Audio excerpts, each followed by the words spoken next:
Hello friends, welcome to my YouTube channel DP Educare. दोस्तों, आज हम लोग चर्चित व्यक्ति पढ़ेंगे। एक लेक्चर आपको मिल चुका है चर्चित व्यक्तियों का, वो राष्ट्रीय स्तर यानी कि अपने देश स्तर के थे, और इसमें है अंतर्राष्ट्रीय यानी कि देश विदेश की जो विभिन्न देशों में जो चर्चित व्यक्ति रहे हैं, तो उनके बारे में हम लोग यहाँ पर पढ़ने का प्रयास करेंगे और जानेंगे कि जो है देश दुनिया में कौन कौन से ऐसे व्यक्तित्व हैं, कौन कौन से ऐसे लोग हैं, किस किस फील्ड के हैं जो अपने कुछ कार्यों की वजह से या कोई ऐसा अच्छा काम किया है उसकी वजह से चर्चा में रहे हैं। तो वही हम लोग यहाँ पर जानने का प्रयास करेंगे, चूंकि परीक्षा से संबंधित यहाँ से प्रश्न बहुत सारे बनते हैं और अक्सर एक दो प्रश्न ऐसे टॉपिक से पूछे ही जाते हैं। तो देख लेते हैं हम लोग कि क्या स्थिति यहाँ पर है, और बहुत ही इंपॉर्टेंट वीडियो, इसको पूरा आप लोग जरूर देखिएगा। और करंट की सीरीज भी आपको मिल रही है, ये टॉपिक भी मिल रहे हैं, तो दोनों तरीके से हम लोग पढ़ने का प्रयास करेंगे ताकि करंट अफेयर्स का कोई प्रश्न हमारी परीक्षा में गलत नहीं होना चाहिए। 5 दिसंबर को समीक्षा अधिकारी की परीक्षा है, 1 महीने से बहुत कम समय बचा हुआ है, और तो इसके लिए जो आपको बहुत लग के एकदम से तैयारी करनी होगी, जम के पढ़ना होगा आपको।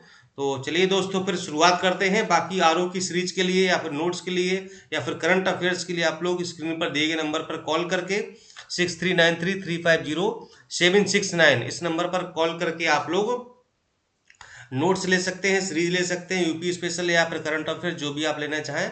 ग्रुप में जुड़ सकते हैं। ग्रुप में जुड़ने की प्रक्रिया आपको इसी नंबर के माध्यम से बताई जाएगी, तो आप लोग उस पर व्हाट्सएप करके या फिर कॉल करके संपर्क कर सकते हैं।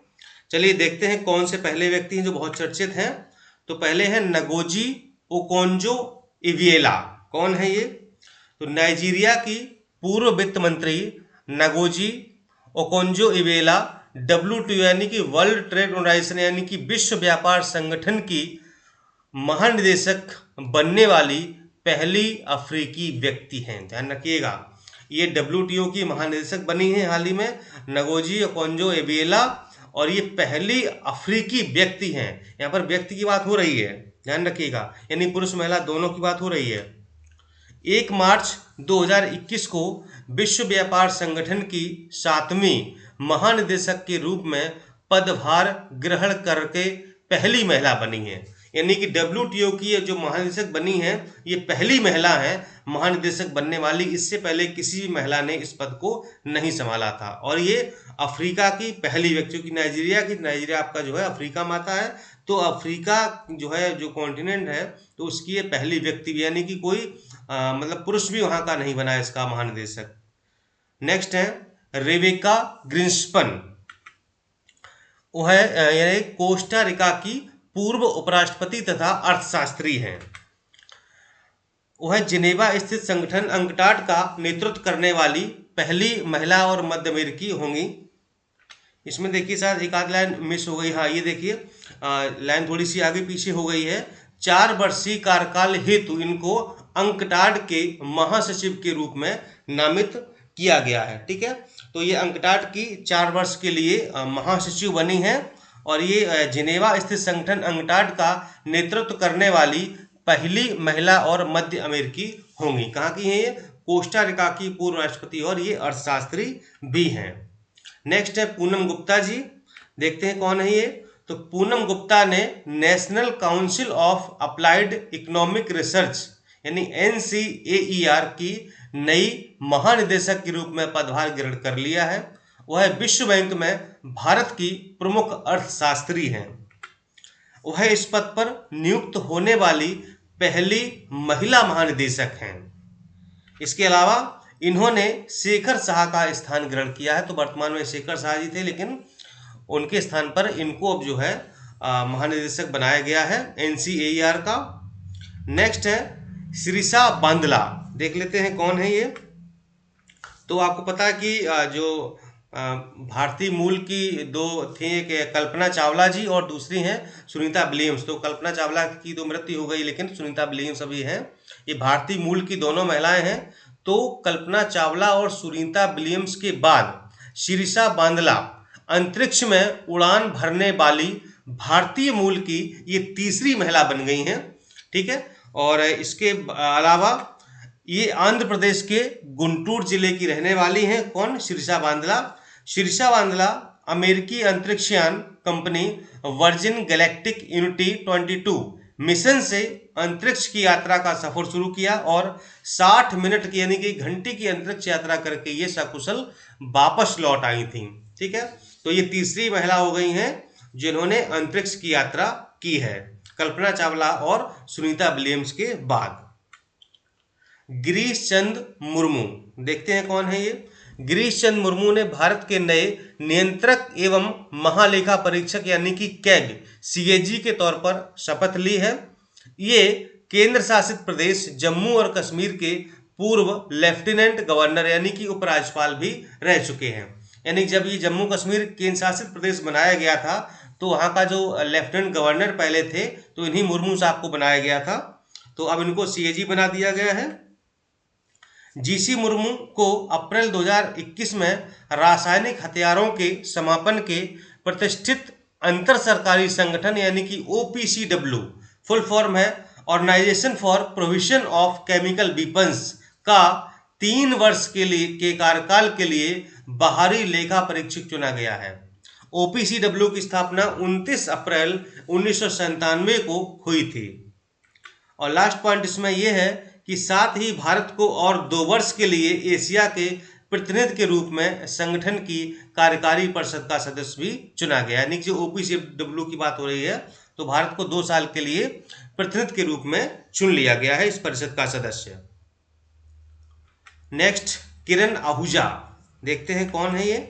अमेरिका के राष्ट्रपति जो बाइडेन ने भारतीय मूल की वकील और कार्यकर्ता किरण आहूजा को अमेरिकी कार्मिक प्रबंधन कार्यालय की निदेशक के रूप में नामित किया है। 49 वर्षीय किरण आहूजा इस पद पर पहुंचने वाली पहली भारतीय मूल की महिला हैं। नेक्स्ट है नफ्ताली बेनेट, कौन है ये। 13 जून 2021 को इजराइल के 13वें प्रधानमंत्री के रूप में नफ्ताली बेनेट ने पदभार ग्रहण किया है। मैं इसको आपको कई बार पढ़ा चुका हूं। और उन्होंने पूर्व प्रधानमंत्री बेंजामिन नेतन्याहू का स्थान ग्रहण किया है। तो इजराइल के अभी वर्तमान में प्रधानमंत्री कौन थे, नेतन्याहू थे, तो उनके स्थान पर नफ्ताली बेनेट प्रधानमंत्री बनाए गए हैं। इजराइल के 13वें प्रधानमंत्री ये बने हैं। एंटोनी जे ब्लिंकन 27-28 जुलाई को अमेरिकी विदेश मंत्री एंटोनी जे ब्लिंकन भारत की यात्रा पर है। ध्यान रखिएगा, अमेरिका के विदेश मंत्री हैं ब्लिंकन साहब, भारत की यात्रा पर आए थे। कब? 27-28 जुलाई को। ऐसे प्रश्न बहुत पूछे जाते हैं जब भी कोई बड़े देश का, रूस का हो गया, जापान का हो गया, अमेरिका का हो गया, कोई रक्षा मंत्री, विदेश मंत्री, राष्ट्रपति जब कोई आता है तो यहाँ से सवाल अक्सर बनते हैं। अमेरिकी विदेश मंत्री का पद ग्रहण करने के बाद यह उनकी पहली भारत यात्रा थी, यानी कि ये भारत में ये पहली बार आए हैं विदेश मंत्री बनने के बाद। योशिहिदे सुगा, कौन है ये। जापान के नए प्रधानमंत्री के रूप में 16 सितंबर 2021 को योशिहिदे सुगा ने पदभार ग्रहण किया है।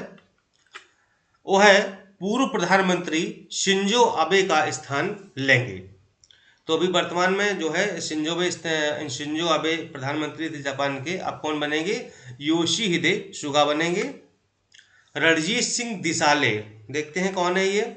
सरकारी स्कूल के शिक्षक रणजीत सिंह दिसाले भारत के पहले शिक्षक हैं जिन्हें ग्लोबल टीचर अवार्ड 2020 से सम्मानित किया गया है।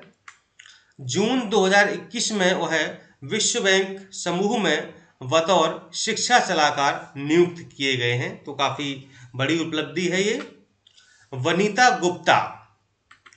वनिता गुप्ता सिविल राइट्स वकील और अमेरिकी सिविल लिबर्टी यूनियन की सर्वोच्च वकील हैं। ये भारतीय मूल की अमेरिकी वकील हैं। अमेरिका की सहायक अटॉर्नी जनरल नियुक्त की गई। ये मेन चीज यहाँ पर कि इनको, वनिता गुप्ता को अमेरिका की सहायक अटॉर्नी जनरल नियुक्त किया गया है और ये भारतीय मूल की अमेरिकी वकील है, इसलिए ये फिर चर्चा का विषय बन गया, काफी चर्चित रही हैं ये। वह इस पद पर नियुक्त होने वाली पहली दक्षिण एशियाई महिला है। नेक्स्ट, अजय माथुर ने 15 मार्च 2021 को अंतर्राष्ट्रीय सौर गठबंधन यानी ISA के महानिदेशक का पदभार संभाला है। किसने? अजय माथुर साहब ने ISA बने हैं, काफी इंपॉर्टेंट है ये। इनकी नियुक्ति 4 वर्ष के लिए की गई है, जिसे अगले कार्यकाल के लिए भी बढ़ाया जा सकता है। फिलहाल ये 4 वर्ष के लिए बने हैं।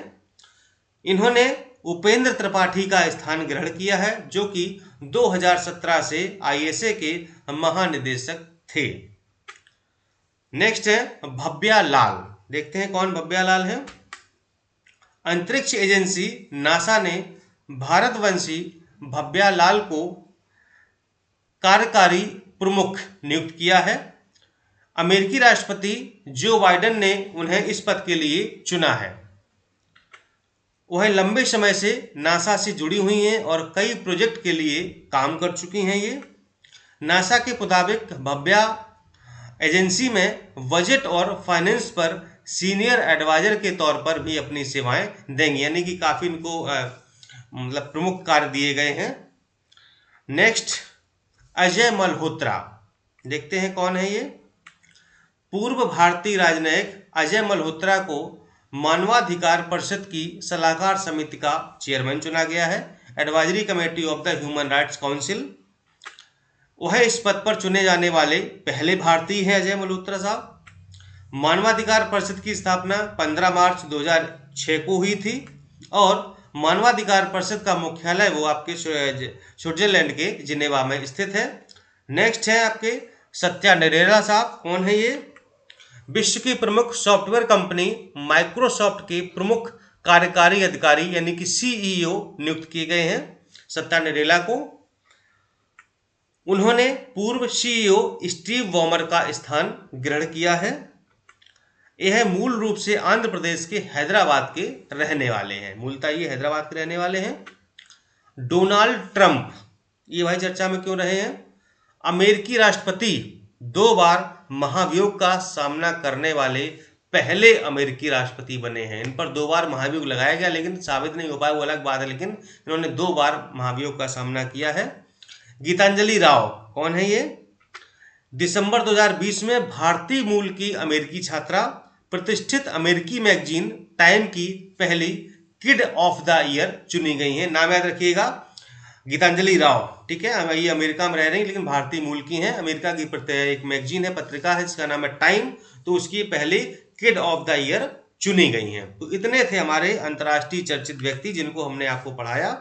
उम्मीद करता हूं कि सारे प्रश्न यहाँ से आ जाने चाहिए, लेकिन फिर भी अगर आप लोग कहीं से पढ़ रहे हैं तो बहुत अच्छी बात है। मेरा पूरा प्रयास रहा, पूरा भरपूर इसमें जो है मेरा रहा कि कोई प्रश्न छूटना नहीं चाहिए। जो भी इंपॉर्टेंट पर्सनालिटीज़ हैं तो उनके बारे में आपको मैंने बताया और आप लोग इसको जरूर पढ़िएगा, रिवाइज करिएगा, नोट करिएगा, ताकि परीक्षा में इस टॉपिक से आपका कोई प्रश्न गलत नहीं होना चाहिए। कुल मिलाकर के आपको 5 दिसंबर की परीक्षा पास करनी है। इसके बाद आपको मुख्य परीक्षा के लिए अपीयर होना है, उसका बैच अलग से चलाया जाएगा। आपकी मुख्य परीक्षा की भी प्रॉपर तैयारी करवाई जाएगी। ठीक है, चलिए फिर मिलता हूँ अगले वीडियो में। नमस्कार, धन्यवाद, जय हिंद।